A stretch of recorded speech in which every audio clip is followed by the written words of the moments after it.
Buen día. Nos toca ver esta mañana el pasaje de Marcos 6, del 30 al 44, y le doy el título: La alimentación.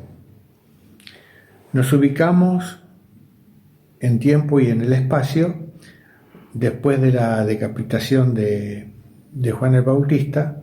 Jesús y los 12 discípulos, en una ciudad de Betsaida al noreste del lago, irían a comer y a descansar después de tanto trajín, y era la vuelta de la primera misión de los apóstoles, de los discípulos, de los misioneros. O sea, tenían todas esas condiciones.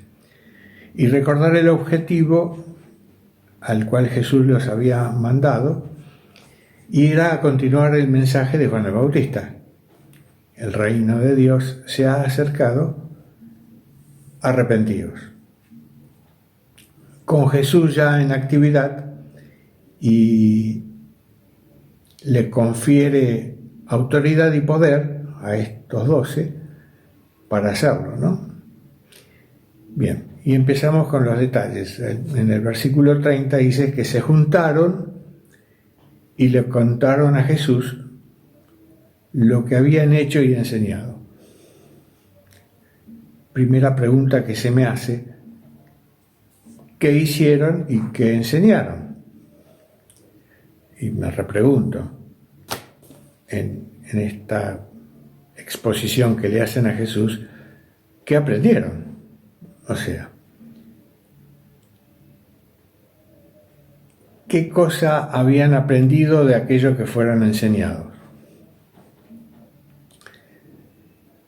En ese momento él les dice: apartémonos, vayamos al desierto, a un lugar desértico donde estemos solos. Esto es una interpretación mía.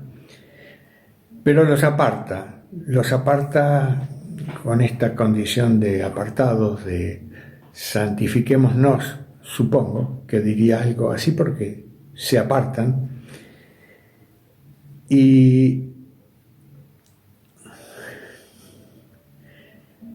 en ese momento y en ese movimiento, cuando ellos se iban a este lugar que querían estar solos, muchos los vieron ir. Digo muchos eran muchos, multitud. Y veamos qué estaba pasando en ese momento. El contexto social era a la espera del Mesías, y la pregunta de quién era Jesús, ¿quién era? ¿Qué pasaba? Habían visto toda la ciudad, toda la gente, las multitudes, estaban viendo los movimientos de Jesús y querían saber quién era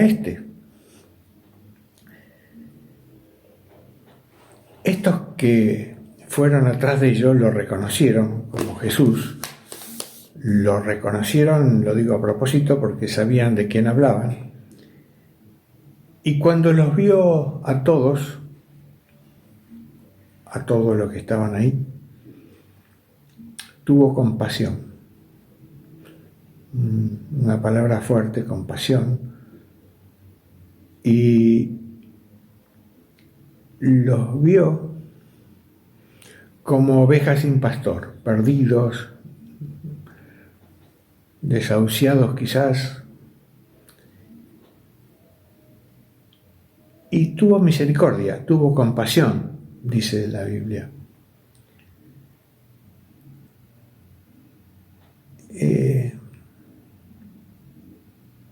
Romanos 9:15 dice lo mismo,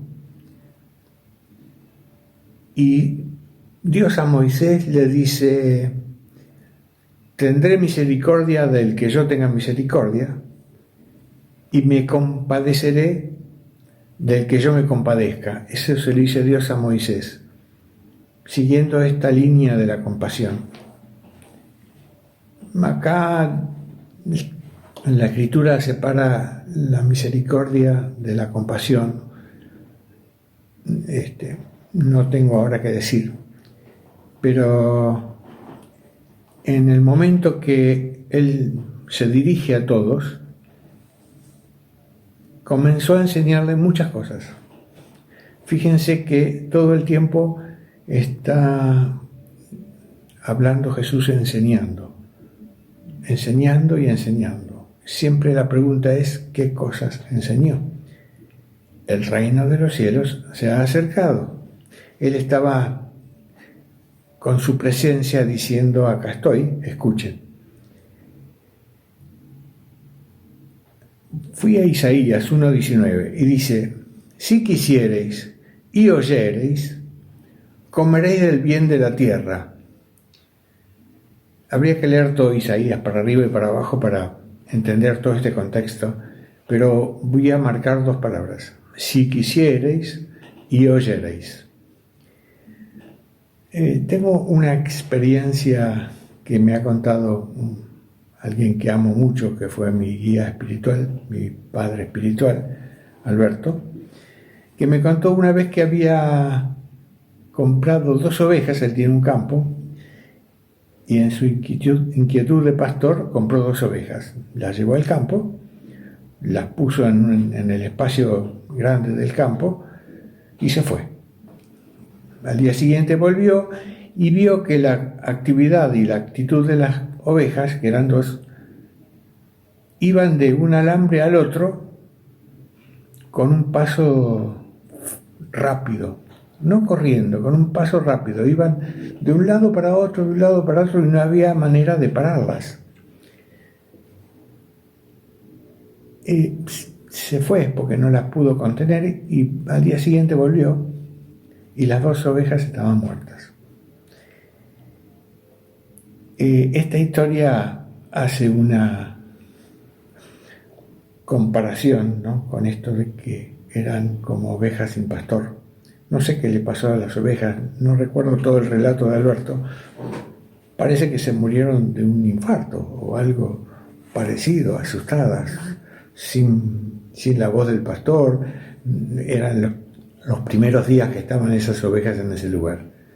Bueno, esta es una historia real, pasó, es referente para todos nosotros en el sentido de como ovejas.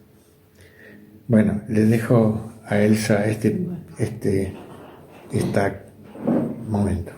Bueno, siguiendo el pensamiento de Luis, recorto el verso 34 del capítulo 6 de Marcos. Y salió Jesús y vio una gran multitud y tuvo compasión de ellos porque eran como ovejas que no tenían pastor. La palabra como es una comparación, una semejanza. Cuando Jesús vio la multitud, vio algo más allá de la visión, de la capacidad física y de mirar. ¿Cuál sería la diferencia entre mirar y ver? Mirar es fijar la vista en un objeto. Por ejemplo, miro un paisaje, una foto, miro el Face. Pero ver implica percibir o conocer. Va mucho más allá, es prestar atención. ¿Por qué? Porque podemos tener una ceguera y no ver al otro. En los evangelios Jesús acentúa este hecho de ver, por ejemplo, que ustedes conocen, pasando junto al mar, vio a Simón y a Andrés y los llamó. Primero los vio, los identificó y luego los nombró y los llamó. Lo mismo podríamos decir cuando al pasar vio a Leví sentado en el banco de los tributos y luego lo llamó para que lo siga. También el oído, otro órgano sensorial muy importante. ¿Y por qué digo que es importante? Porque es el único de los agujeros del cuerpo que no se cierra, en esto de que siempre está abierto todo el tiempo y escuchamos todos los sonidos y todos los ruidos y sin embargo podemos cerrarlo. hacer oídos sordos, no te escucho. Digamos que percibir el sonido de la palabra y pasar de largo o no interpretarla. Jesús en Juan 10:27 dice: mis ovejas, sus ovejas, oyen su voz, dice Jesús, y Él las conoce y le siguen. Sin pastor no hay rebaño, y las ovejas necesitan un pastor para ser rebaño. Necesitan un guía. Más adelante el verso continúa hablando de la multitud que lo mueve a compasión, y Luis habló de esto también, que la compasión es sufrir con el otro. Es la tristeza de ver padecer al otro en cualquiera de sus necesidades, en lo que sea, pero no quedarse ahí, sino que ser impulsado a ayudar. Lo contrario de esto sería la indiferencia. Este sentimiento de la compasión nos define como humanos. Y Lucas 7:13 lo expresa muy claro cuando dice que a Jesús le sobrevino una gran compasión ante las lágrimas de la viuda de Naín, que había perdido a su hijo, y entonces le devuelve la vida. Mateo 9:36, un poco más adelante, describe que, hablando de estas ovejas sin pastor, estaban desamparadas y dispersas. Y en 2 Crónicas 18:16 lo confirma: he visto a todo Israel derramada por los montes como ovejas sin pastor.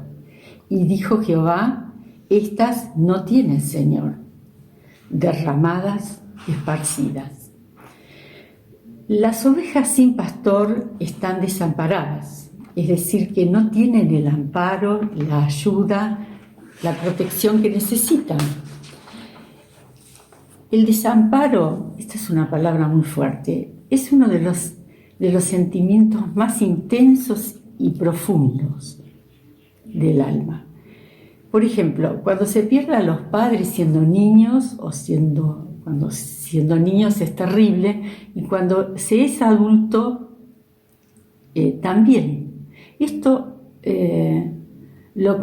confirmé este sentimiento de desamparo, de orfandad, con muchos pacientes adultos que perdieron a sus padres aún siendo ancianos, y les aparece este sentimiento como algo del orden de la indefensión. Frente a esta pérdida hay una sensación tan grande de desprotección que seguramente remite a la vida infantil, cuando nuestros padres nos cuidaban, nos alimentaban y nos sostenían. Estos sentimientos de abandono, de soledad, de tristeza, que no es depresión, sino de dolor por el duelo natural, el tiempo que hay que tramitarlo, con todo lo que implica perder al ser amado y ver lo que uno pierde cuando este ser amado muere. Sin pastor, retomo, como oveja necesito un pastor que me ampare, que me lleve a encontrar esos delicados pastos del Salmo 23. A veces no es tan fácil, porque muchos de estos pastos crecen en los lugares desérticos, alrededor de las rocas. ¿Qué símbolo? Desierto y roca. Y estos pastos no son abundantes, sino solo en épocas de lluvia, y son delicados porque son tiernos, son brotes, retoños.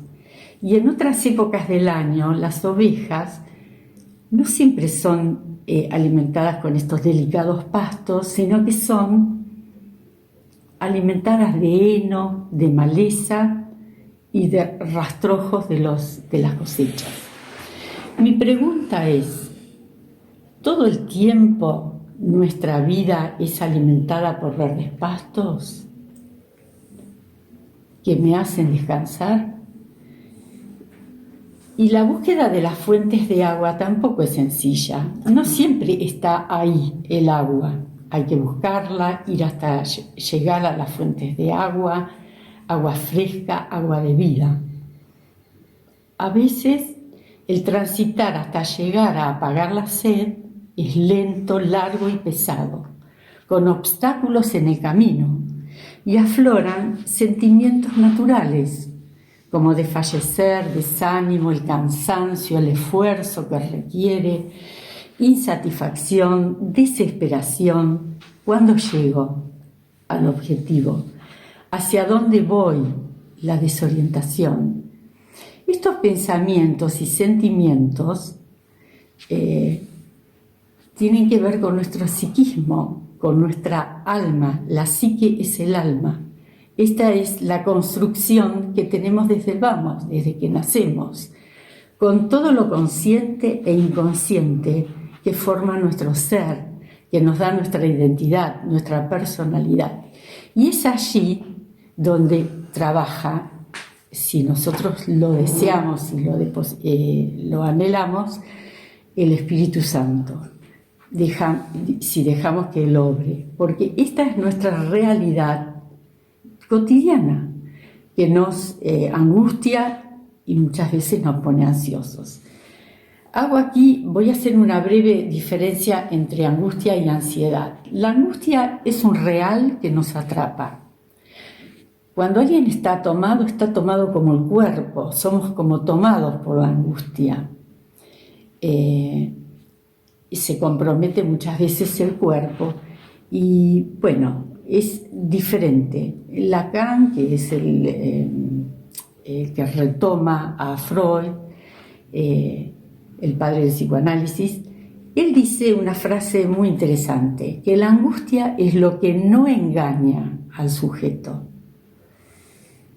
Es propia de la existencia humana. Si no, veamos los salmos de nuestro rey David, que ahí lo confirman.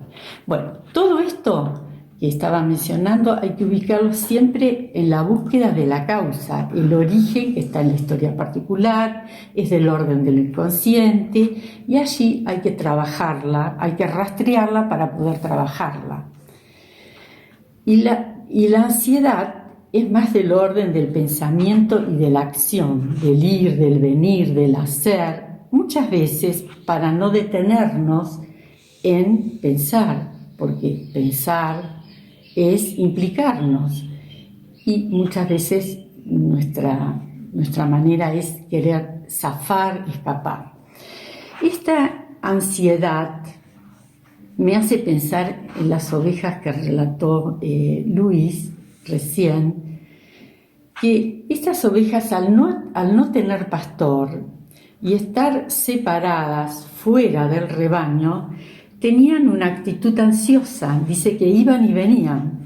Y es notable porque estas ovejas que estaban apartadas de su rebaño suelen llamar a su rebaño golpeando el suelo y corren como ciegas de acá para allá. Bien. Vuelvo a lo que leí hace un ratito con respecto a que Jesús enseñaba muchas cosas. Hay un pasaje en el Antiguo Testamento que dice: escrito está, y serán todos enseñados por Dios, así que aquel que oyó al Padre y aprendió, oyó y aprendió de él, viene a mí. Esto lo dice Jesús, ¿no? Y ya era una hora avanzada el día, era de tarde, la gente estaba cansada de estar ahí, estaba con hambre,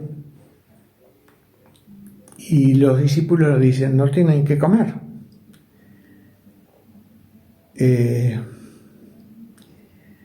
Jesús hace la pregunta que hoy nos trae a esta reflexión: ¿cuántos panes tenéis? Dice. Los discípulos perturbados dicen: no tenemos. Empiezan a preguntar y aparecen aparecen 5 panes y 2 peces. Y la gente tenía hambre. Recuerdo que en los principios de mi conversión en un grupo de consejerías, cuando venía alguien, se contaba, ¿no? Y decía que estaba triste o muy triste o angustiado, la primera pregunta es: ¿comiste? Bueno, el comer en el estómago nos produce y nos condiciona a pensar solo en el estómago. Pero bueno, sigo con la idea. Cuando aparecen los panes y los peces, Jesús, ya sabiendo, y también para probar un poco a los discípulos, manda a que la gente, a todos, se recuesten en el pasto verde.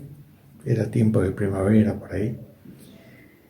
Y en la costumbre de la comida se comía recostado. Esa actitud hace que la gente se recueste y los hace separar de 50 y de 100. Probablemente para que haya un orden, una forma de contar, o para poder circular entre la gente, Jesús sabiendo que iba a hacer esto.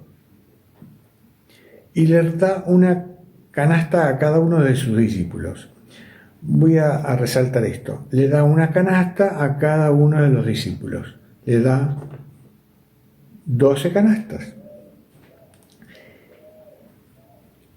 Cuando Jesús dice qué es lo que hay y qué es lo que hay para comer, y los discípulos dicen 5 panes, 2 peces, Él dice: tráenmelos acá. O sea, tráiganme, dice Jesús, esto que hay acá delante mío. Lo resalto. Traédmelo acá, dice. Cuando le reparte una canasta a cada uno, le dice a los discípulos: darle ustedes de comer. Insisto, Jesús le dice a los discípulos: dadle ustedes de comer. Y ellos a la gente, o sea, una canasta cada uno a caminar y a repartir esta comida para el estómago. Entonces, los discípulos tomaron una canasta y esto a la gente, que eran una multitud, eran muchos, había que moverse. Cuando terminaron de comer y se saciaron, estaban saciados, recogieron de lo que había sobrado y casualmente recogieron 12 canastas, una cada uno. Aquello que dieron sobró, digo la palabra sobró, 12 canastas, así como fue que Jesús les dio. Ya estaban saciados. Asocié estos dos números con algo pensando en cuántos panes tenemos. Y voy terminando. Mateo 25, 14 y 15 dice: el reino de los cielos es como este señor que llamó a sus siervos y a uno le dio 5 talentos, a otro le dio 2 talentos y se fue. Según la capacidad de cada uno, repartió. Y se fue. O sea, ustedes saben cómo termina esto. Una vez cubierta la necesidad física, no solo de pan vivirá el hombre. Y Juan 6:35 dice: Jesús, yo soy, de nuevo, releo, yo soy el pan de vida. Refiriéndose a sus discípulos, a la iglesia, a ver, traigamos esto al presente. traédmelos acá. Es todo.